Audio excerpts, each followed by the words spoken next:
Assalamualaikum warahmatullahi wabarakatuh. 2026, menurut pengamat-pengamat yang goblok, pengamat-pengamat leteung, pengamat-pengamat yang tak punya dasar ilmu ekonomi mengatakan, 2026 ekonomi Indonesia kian gelap. Maksud dia kian gelap apa? Tak berlampu, tak berlistrik, atau matahari tidak terbit begitu? Apa dia tidak melihat? Matahari 2026 itu akan bersinar terang di ekonomi kita. Karena ada satu orang personil di Indonesia ini yang akan menentukannya. Siapa? Purbaya. Ini pengamat ini ada bodoh-bodohnya. Bukan ada bodoh-bodohnya, memang bodoh. Kalau dia pintar, dia mengatakan Indonesia 2026 ekonominya makin gelap. Ini ada maksud tertentu sama dia ini. Seorang ekonom atau pengamat ekonom melihat tindakan Purbaya selama satu triliunan dia menjadi Menteri Keuangan, niscaya dia melihat ekonomi Indonesia 2026 akan take off kawan-kawan.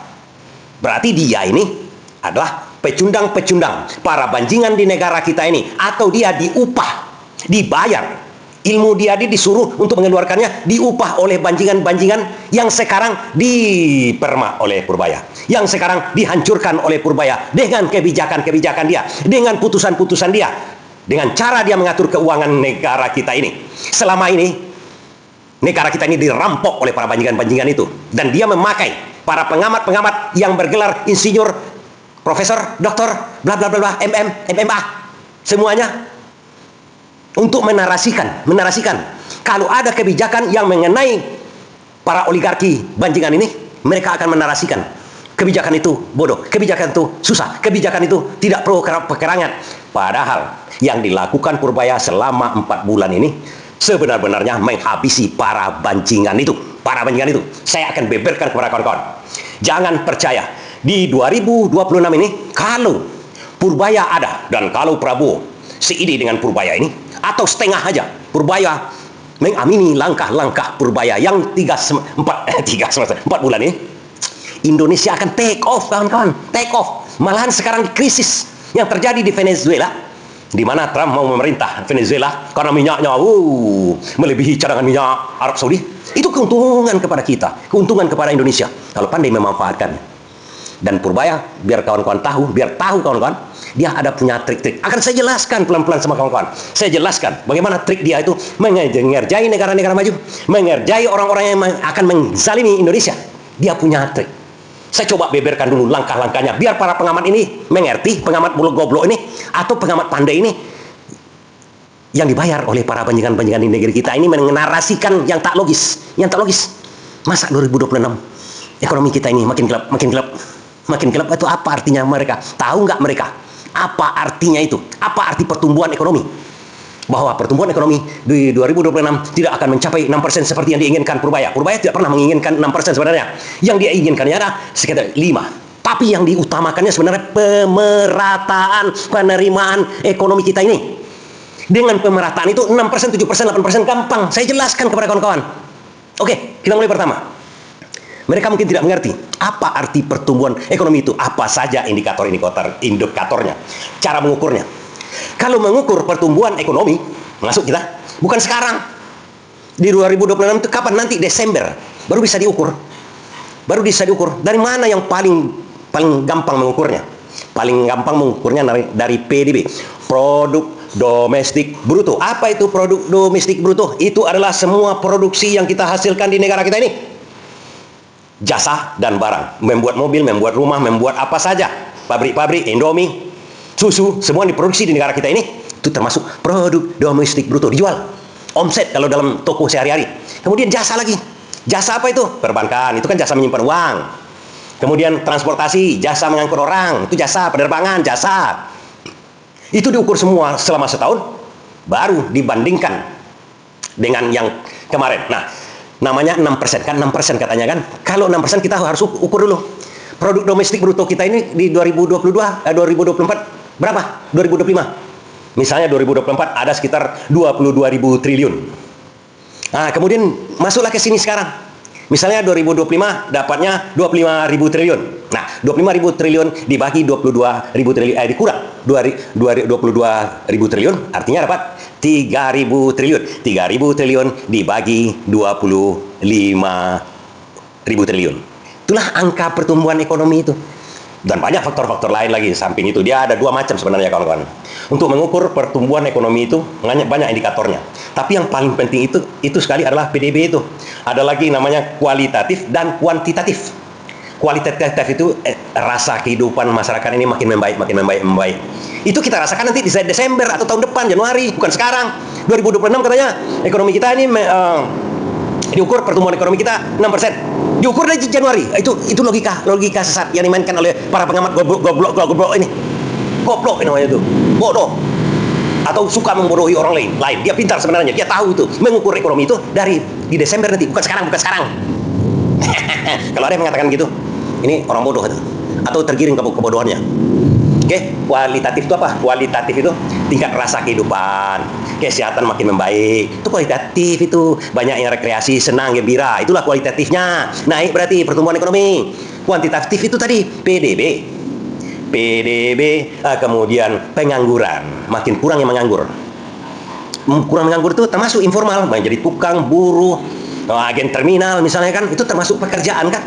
Karena dengan naiknya produksi barang-barang kita ini, dibutuhkan banyak transportasi, dibutuhkan banyak orang keluar masuk, agen-agen bertambah banyak, parkir-parkir makin banyak, semuanya makin banyak, menggelora nampaknya, lalu lintas pun semakin banyak, orang keluar masuk jalan tol juga banyak, itu indikatornya. Kemudian pengangguran, makin banyak lapangan kerja, makin banyak, maksud saya. Tapi selama ini karena ekonomi kita ini hancur-hancuran, selama 10 tahun diurusnya tidak beres-beres, tidak mungkin dalam seketika dibalikan. Yang dilakukan, sebenarnya kalau kita pengamat, kita melihat proses apa yang dilakukan oleh Menteri. Kita lihat aja sekarang, Menteri Keuangan sebenarnya yang paling berperan saat ini. Kalau Menko Ikuin, Menteri Perdagangan, Menteri ini, Menteri Lationg, saya katakan saja terus terang, saya belum melihat langkah mereka, kecuali Menteri Pertanian sedikit bagus juga. Tapi kalau Menko Perbaya ini vital. Kawan-kawan pergi keluar sekarang tiap pagi itu kemana? Mau ngapain sebenarnya tiap pagi itu? Cari duit kan? Itu apa? Untuk menutupi kebutuhan. Begitu juga yang paling vital di negara kita ini, Menteri Keuangan. Tiap hari dia memikirkan bagaimana belanja, bagaimana masukkan uang. Begitu juga kita sebagai suami dan sebagai istri nanti, bagaimana pengeluaran ini supaya kecil, agar ada tabungan. Begitu juga Menteri Keuangan. Jangan silap kawan-kawan. Dan dia mengatur negara ini dengan keuangan bisa dia hancurkan, bisa dia naikkan. Nah, apa yang dilakukan Purbaya? Walaupun ini belum berhasil, saya lihat satu persatu. Bagaimana dia meminta Bank Indonesia itu, Bank Sentral itu seharusnya di bawah Menteri Keuangan. Itu awal-awal dikatakannya. Kenapa? Karena selama ini Bank Indonesia itu ternyata telah membuat pengkhianatan. Di zaman ekonomi sudah mulai membaik, dibikin Sri Mulyani dan Menteri Ekonomi, dia serap uang dari masyarakat. Itu dijelaskan betul oleh Purbaya kan di DPR, langsung ke DPR. Dia gelontorkan 200 triliun itu tujuannya apa? Itu tujuannya agar likuiditas di masyarakat ini banyak. Tujuan dia agar Bank Indonesia itu di bawah Menteri Keuangan, agar Bank Indonesia itu tidak bisa dijadikan bancakan bagi para politisi. Karena ternyata kebijakan Purbaya berikutnya ini tak bisa dijadikan bancakan oleh politisi. Macam-macam kawan-kawan. Kalau ingin melihat modus-modus para politisi mendapatkan uang karena Bank Sentral itu di bawah independen, kawan-kawan bisa pelajari sedikit banyak lah. Tapi pada dasarnya bisa politisi itu, kalau Bank Indonesia itu independen, itu paling gampang dia mendapatkan uang di situ. Mekanismenya ruwet bermacam-macam. Contohnya pengendapan uang di Bank Indonesia yang dibongkar oleh Purbaya itu apa tidak ada setoran kepada politisi? Politisi itu siapa kawan-kawan? Politisi kita ini diperintah oleh politisi, dibuat undang-undang oleh politisi, DPR dengan pemerintah secara keseluruhannya, termasuk memang Purbaya. Tapi di dalam pemerintahan itu sendiri, di dalam DPR itu sendiri kan banyak orang-orang baik itu semuanya. Tapi kalau sudah dominan orang yang tidak baik, yang hanya menginginkan uang dari jabatan dia, tanpa dia tahu itu akan menzolimi masyarakat. Bahkan anggota DPR itu membuat aturan bahwa BI itu independen, kadang-kadang mereka tidak tahu bahwa ini akan akibatnya, efeknya sangat luar biasa kepada keuangan negara kita ini. Hancur keuangan negara kita ini gara-gara independen BI itu. Karena independen BI itu dimulai daripada waktu kita diatur oleh IMF. Karena kita hancur pada waktu reformasi kemarin, IMF menyarankan Bank Indonesia itu independen. Karena di zaman Soeharto, di zaman Orde Baru dulu, seluruhnya terpusat kepada Soeharto, kepada Menteri Keuangan Ali Wardana pada waktu itu. Menurut IMF, ini yang menghancurkan Indonesia. Padahal bukan itu yang menghancurkan Indonesia. Yang menghancurkan Indonesia adalah ketimpangan ekonomi pada waktu itu, yang dibuat oleh kroni-kroni Soeharto pada waktu itu. yang dikuasai oleh oligarki yang sedikit. Mau independen BI, mau tidak independen BI pada waktu itu bukan masalah, bukan itu persoalan kita. Padahal sudah sebaiknya Bank Indonesia itu di bawah Kementerian Keuangan. Negara-negara lain, negara yang sudah maju sekarang, bahkan yang mengusulkan sendiri BI itu, Bank Sentral itu independen, mereka tak memakai itu lagi. Ada yang lebih ekstrim lagi. Kalau kawan-kawan mempelajari keuangan dunia, nanti akan mengerti bahwa yang menguasai dunia ini sebenarnya adalah Bank Sentral. Dengan Bank Sentral, ya, elit global ini sebenarnya Bank Sentral yang menguasai perekonomian kita secara moneter, keuangan dunia ini dikuasai oleh Bank Sentral. Dan itu mau dicontoh di Indonesia, Bank Sentral ini menguasai ekonomi kita di atas presiden lagi. Sementara mazhab dari Bank Sentral itu sendiri ke Bank Sentral yang menguasai dunia sekarang ini tidak boleh. Cina tidak mau dia memakai itu, Rusia tidak mau dia memakai itu, Jepang tidak mau dia memakai hal itu. Karena takut-takutnya nanti kalau moneter ini, Bank Indonesia itu kan moneter, yang fiskal kan Menteri Keuangan Purbaya. Yang moneter ini dia hanya pakai instrumen bunga riba. Bunga riba itu ya, dia bisa menguasai ekonomi kita. Bisa dia mengatur anggota DPR. Mekanismenya macam-macam. Makanya Purbaya katanya mengelontorkan uang ke Bank Himbara agar Bank Himbara ini tidak dan melarang Bank Himbara, karena dia di pemerintahan, melarang Bank Himbara untuk menyimpan uangnya di BI, karena BI menyediakan fasilitas bunga yang sangat besar. Masyarakat simpan uangnya di Bank Himbara simpan di Bank Indonesia. Bunga disimpan oleh Bank Himbara itu jauh lebih besar dari bunga simpanan masyarakat di perbankan. Artinya tidak ada kerja mereka, hanya sebagai saluran saja, agen saja, makelar saja dia mendapatkan keuntungan berlipat-lipat tiap tahun untuk membayar para komisaris-komisarisnya yang tantimnya bisa-bisa puluhan miliar setahun. Apa nggak dibaginya kepada pembuat keputusan itu? Karena begitu ijon peraturan kan seperti itu, kawan-kawan. Ijon peraturan, misalnya sekarang dulu, tolong buat peraturan ini untuk menguntungkan saya. Nanti kalau itu peraturan itu jadi, saya kasih sama kalian sekian. Kadang-kadang anggota DPR yang membuat peraturan dengan pemerintah itu tidak tahu. Itu akan menzolimi rakyat dalam jangka panjang. Ini berbahaya. Dan itu yang diminta oleh Purbaya pada awal-awal dia raker dengan DPR. Tapi tetap saja dilakukan. Pada waktu 200 triliun dilontorkan oleh Purbaya ke perbankan kan, dia katakan juga di DPR, masih juga diserap oleh BI. Hancur saya ini. Bukan hancur saya maksud dia, hancur ekonomi Indonesia, hancur rakyat saya ini nanti. Tapi ini tidak didengar juga oleh DPR. Seharusnya ini didengar oleh DPR, kemudian Prabowo turun tangan di situ. Tapi walaupun belum turun tangan seperti itu, kita sudah tahu apa penyebabnya. Purbaya akhirnya mengelontorkan lagi 76 triliun ke perbankan Himbara. Untuk apa? Agar jangan kering di masyarakat likuiditas. Kan itu dikatakan oleh Purbaya. Tapi Bank Indonesia tetap menyerapnya. Itu kunci peraturan sebenarnya. Dan di 2026 DPR sudah menjanjikan, Purbaya ini kan diangkat menjadi KSSK, Komisi Sistem Kestabilan Keuangan lah, kira-kira seperti itu. Jadi di bawah dia itu ada Bank Indonesia, OJK, kemudian LPS, tempat Purbaya dulu. Jadi sekarang kalau sudah jadi ketuanya Purbaya sebagai Menteri Keuangan, minimal dia bisa mengaturnya. Apalagi dia punya kepintaran tersendiri, walaupun bukan di bawah koordinasi dia bisa melakukan trik-trik tersendiri untuk mengaturnya hal itu. Jadi 2026 tidak mungkin lagi BI bisa bermain seperti itu. Tidak bisa lagi dijadikan bancakan oleh politisi-politisi ini. Tidak bisa lagi. Purbaya sudah meletakkan diri. Posisi saya di sini sekarang. Posisi saya sama rakyat dan membangun ekonomi. Nggak seperti yang dulu-dulu. Mengiyakan kata kalian biar hancur ekonomi kita. Tidak. Saya batasi di sini. Kenapa saya katakan begitu? Pertama, kawan-kawan tahu nggak yang dikatakan oleh Purbaya di raker terakhir dengan DPR? Dia katakan, rupanya industri batubara ini canggih sehingga bisa melobi DPR dengan pemerintah sehingga menguntungkan mereka dan negara dirugikan 25 triliun setiap tahun. 25 triliun oleh industri batubara ini setiap tahun dengan membuat undang-undang cipta kerja. Rupanya DPR dan pemerintah pada waktu itu tidak bisa berhitung. Padahal batubara ini selama ini kalau dikenakan bea itu negara mendapatkan keuntungan 66 triliun setiap tahun. Sekarang setelah pada waktu tahun 2020 itu dibuat undang-undang cipta kerja, negara kehilangan 66 triliun setiap tahun. Kemudian negara mensubsidi lagi 25.000 triliun setiap tahun. Artinya negara dirugikan hampir kita bulatkan aja 100 triliun setiap tahun. Artinya Purbaya sekarang menempatkan dirinya di mana? Kawan-kawan tahu enggak? Siapa pengusaha batubara di Indonesia yang punya afiliasi dengan batubara? Kawan-kawan tahu sendirilah. Tahu sendiri maksud saya bagaimana? Prabowo, Hasim, Luhut. Erick Thohir dan kolega-koleganya di DPR juga begitu. Sepertiga menurut sebuah data survei, sepertiga anggota DPR itu berkelindan dengan pengusaha batubara. Dan Purbaya menyatakan kepada orang itu, kalian telah merugikan negara ini. Dan mengatakan kepada Prabowo, kau telah merugikan negara 25 triliun. Besok tidak lagi. Jadi Purbaya tidak tendeng aling-aling dia. Dia punya kepintaran untuk itu. Jangan dirugikan negara ini. Kepada Prabowo bisa dia katakan, Pak, Bapak sudah merugikan ini. Di industri batubara 25.000 triliun. Setiap tahun. 25 triliun setiap tahun Bapak merugikan. Oh gitu ya? Saya pikir batubara saya sudah menyumbang pajak kepada negara. Tidak, ini ceritanya Pak. Bapak diakal-akali ini oleh anggota Bapak. Saya akan katakan ini DPR. Saya akan buat PMK-nya, peraturan Menteri Keuangannya.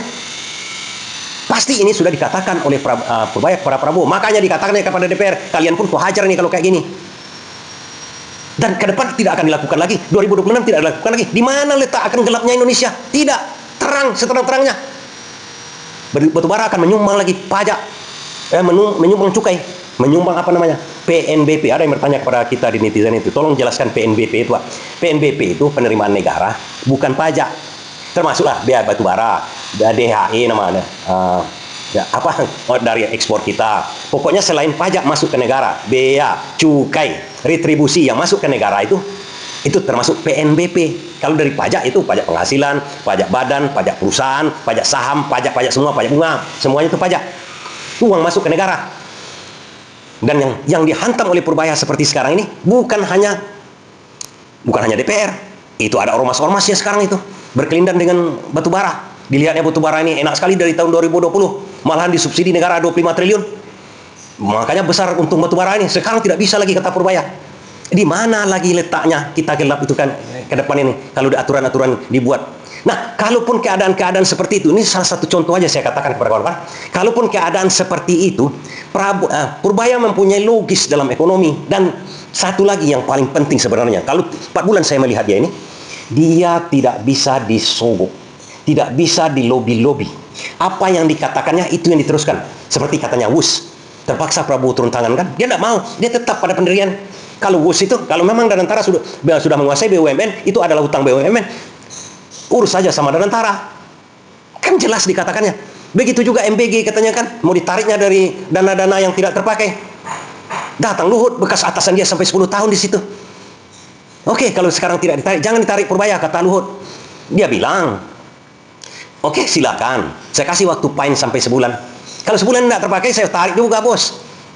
Bos saya kan dulu, bos saya sekarang kan Prabowo. Prabowo mengatakan, hajar terus, katanya.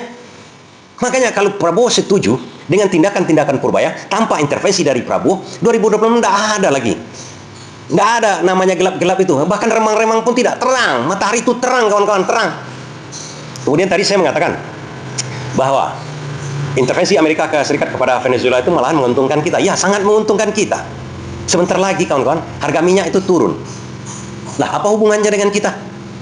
Untuk kawan-kawan ketahui, kita ini bukan negara penghasil minyak lagi. Produksi minyak kita itu cuma 600.000 barel setiap hari. Minyak mentah kita dari seluruh kilang-kilang kita itu. Sementara kebutuhan kita ini adalah 1,6 juta barel per hari. Minyak, bensin, premium semuanya itu. Artinya kita mengimpor 1 juta barel per hari. Kalau minyak mahal, subsidi APBN kita tergerus habis. Ya, ini dari segi ekonomi kita berbicara, masalah politik, masalah etika, masalah apa. Masa bisa Amerika langsung mencaplok Venezuela? Ini bisa aja. Itu namanya hukum rimba di internasional ini, hukum rimba. Dan yang akan kena itu adalah orang-orang yang bodoh. Negara-negara yang bodoh. Pemimpin-pemimpin yang bodoh. Kenapa saya katakan pemimpin bodoh? Pemimpin Venezuela itu bodoh. Rakyatnya juga diperbodoh oleh pemimpin diktatornya. Sanchez sejak tahun 99 berkuasa menjadi presiden. Secara garis besarnya kepada kawan-kawan. Dia mulai diktator itu. Sanchez namanya sebelum Maduro ini sekarang. 99 matilah Sanchez ini tahun 2013. Digantikan wakil presidennya. Sebelumnya Maduro ini menteri. Kemudian naik menjadi wakil presiden 2013. Diganti langsung dengan wakil presidennya. Dia aja dari 99. Kita dari 98 sudah berapa kali ganti presiden dan wakil presiden. Nah, ini dia terus. Dinasti dia itu naik ke atas. Naik ke atas. Nah, oke. Kemudian dia memerintah diktator. memberikan peluang kepada orang-orang dia untuk menjadi orang kaya, oligarki yang sedikit, lingkaran dia seterus dari tahun 99 sampai 2005. Sebenarnya berdoa rakyat Venezuela miskin yang kaya yang luar biasa karena hasil minyaknya. Dan mereka dekat dengan Cina. Minyaknya itu ke Cina sama Rusia yang diberikannya. Dia berbenturan dengan Amerika selama ini. Dua kali Trump itu berhadapan dengan dia.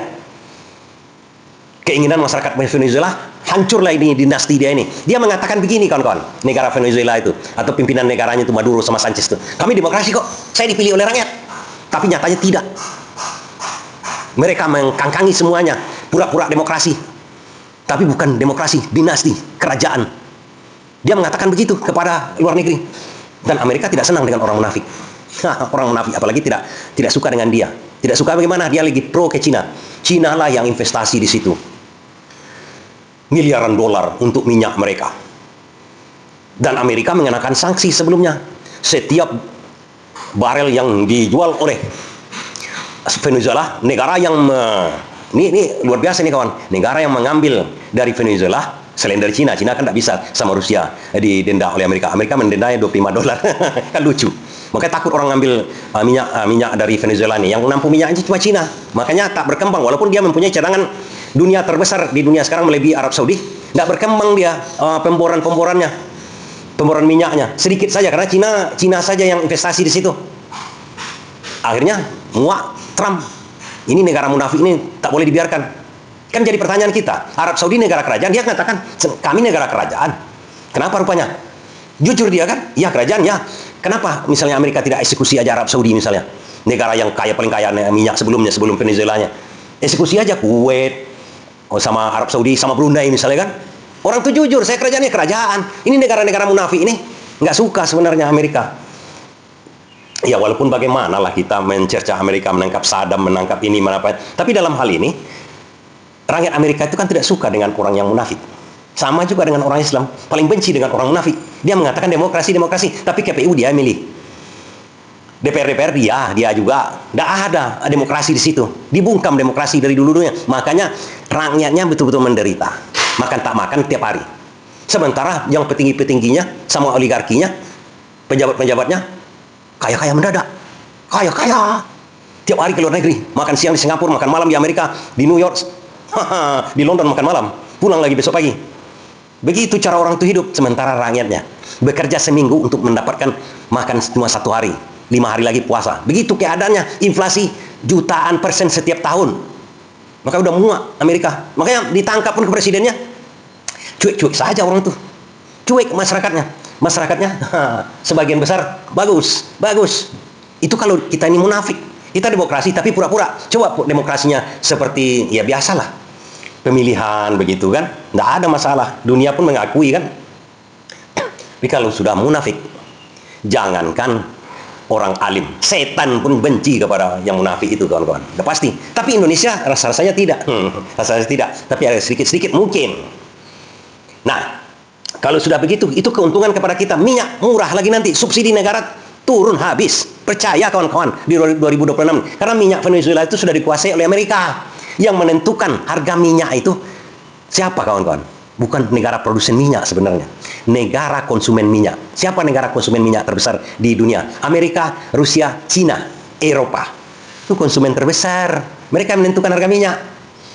Kalau sudah dikuasai mereka, ngapain lagi tinggi-tinggi harga minyak ini? Tidak perlu. Maksudnya dia menguasai Venezuela. Itu bukan artinya dia tetap membeli ke Venezuela. Nanti misalnya di situ kan hasil uang itu diberikan untuk pembangunan negara Venezuela. Itu yang saya baca, itu yang saya lihat dari pengamatan, dari perkataan Trump. Bukan Amerika langsung mengambil gitu minyak, enggak. Sekarang tuh minyak di Venezuela itu kan dibor oleh Cina, itu perusahaan Cina. Sekarang dieksekusi oleh Amerika. Tinggal Cina macam-macam kau atau tidak. Gitu aja sebenarnya. Pertanyaan kawan-kawan berikutnya, kenapa kok berani ya Trump menghantam Venezuela satu kawan-kawan? Satu. Kalau di sini lain pembahasan kita. Kenapa begitu? Karena Venezuela, Iran kemarin itu tidak mempunyai bom atom. Kalau sempatlah Korea Utara punya cadangan minyak besar, tak akan berani Amerika. Dia punya bom nuklir. Itu kuncinya. Oke, itu keuntungan sama kita minyak. Kalau Indonesia mempunyai boksit, mempunyai nikel, mempunyai timah dan kelapa sawit, bisa-bisa juga Amerika ke sini kawan-kawan. Karena Amerika menurut keterangan ada dokumen yang diterbitkan oleh Trump yang mengatakan dia akan mengembangkan Amerika ke kiri ke kanan untuk kestabilan ekonomi dia. Dia akan kuasai sumber daya alam. Itu pencanangan Trump, dokumen yang dia terbitkan, visi dan misi, itulah kira-kira visi dan misi dia menjadi presiden. Dan sumber-sumber daya alam yang pertama yang harus dikuasai adalah minyak. Yang kedua yang lain-lain, besi, nikel, timah. Kita ini nikel, kita dekat dengan Cina. Ini kalau Purbaya berpikir segampang, dia akan, makanya dia nolak ke WUS itu kemana, ke Cina. Dia mau dijadikan tim perundingan dengan Cina, dia menolak. Saya tidak diikutkan kan. Begitu juga masalah bea keluar dari nikel sekarang ini kan dipermasalahkan Purbaya itu sebenarnya. Karena nikel ini disuruh Cina membor di Indonesia, mengambil nikel di Indonesia tanpa negara dapat apapun. Itu kepandaian dari Sri Mulyani, Luhut, dan rezim yang lama itu. Bahkan nikel itu banyak diseludupkan ke Cina tanpa membayar ke negara. Sudah ketahuan, Faisal Basri mengatakan dulu yang fenomenal, 5 juta ton nikel diseludupkan ke Cina. Purbaya tahu geopolitik ini begitu, tidak boleh kita terlalu dekat dengan di sana. Venezuela terlalu dekat dengan Cina, dihajar Amerika. Jangan kita sampai di situ. Pemikiran Purbaya ini, dia kuliah di Amerika, S1, S2-nya di Amerika, dia tahu posisinya bagaimana. Tidak boleh terlalu dekat. Satu lagi, kalau Purbaya ini Menteri Keuangan, jangan-jangan seharusnya, ini saran sebenarnya dari saya, kita harus punya juga misalnya pengayaan uranium. Itulah yang menjadi pertahanan negara kita lagi nanti. Bukan tentara, bukan polisi, bukan rakyat lagi. Yang ada hanya itu senjata sekarang nih, zaman sekarang. Itu yang harus dilakukan pelan-pelan. Dan kita memang bukan seperti Venezuela. Misalnya presiden kita ditangkap, mau tak mau, sesuka tidak suka kita berjuang bersama dengan rakyat. Masuklah kalian Amerika ke sini, kami hajar. Karena presiden kami dipilih secara demokratis. Kalau demokratis kan, kalau 2029 nanti Amerika mau mencaplok Indonesia kan, kalau demokratis pemilihan 2029, rakyat akan berjuang bersama. Berjuang bersama kawan-kawan. Tapi kalau tidak demokratis ya seperti Venezuela. Seperti Venezuela kita. Tapi kalau demokratis, presidennya ditangkap, presiden yang dicintai rakyatnya, masuklah kalian ke Amerika ke sini, ku bantai semua. Kan begitu ceritanya kawan-kawan. Begitu saja. Oke, kita kemana-mana. Jadi setelah kita lihat langkah-langkah Purbaya itu, walaupun belum bisa 100% dia lakukan, belum bisa BI itu di bawah dia. Tapi batubara yang bacakan-bacakan dari bajingan-bajingan di negara kita ini sudah di stopnya. Dan kemudian kawan-kawan kan melihat kemarin dana-dana yang diendapkan di kementerian, kemudian di BI, kemudian di daerah-daerah, itu kan sudah dibongkarnya. 2026 tidak ada lagi. Jangan-jangan APBN kita ini 2026 tidak defisit lagi, artinya tidak ada utang kita buat lagi. Karena rupanya hutang itu cuma untuk diendapkan saja. Clear kawan-kawan. Makanya jangan percaya kepada pengamat goblok itu ya. Bukan goblok dia sebenarnya, ada dia ditunggangi di belakang. Woi gawat ini, nggak dapat duit ini, bos kalian lagi. Cicunguk jadi pengamat bodoh ini akhirnya berkuar-kuar. 2026 kita kian gelap. Saya bilang makan aja granat itu, tarik sumbunya di moncong kalian itu. Itu bagusnya pengamat itu. Atau suruh dia ke Venezuela sana kan. Jadi jangan percaya kawan-kawan, sekalipun setitik pun jangan percaya. Prediksi seperti itu kalau langkah-langkahnya, kecuali langkahnya tidak lakukan oleh Purbaya, dan kecuali Prabowo meresapel Purbaya. Ini gelap, dunia ini gelap memang. Betul lah kawan kalian itu. Berhasillah kalian untuk menjegal Purbaya. Tapi kalau Purbaya masih nyari Menteri Keuangan, jangan berharap kalian ya, jangan berharap. Walaupun Prabowo bisa kalian kuasai, dia punya trik tersendiri. Oke, begitu saja dulu ya. Terima kasih.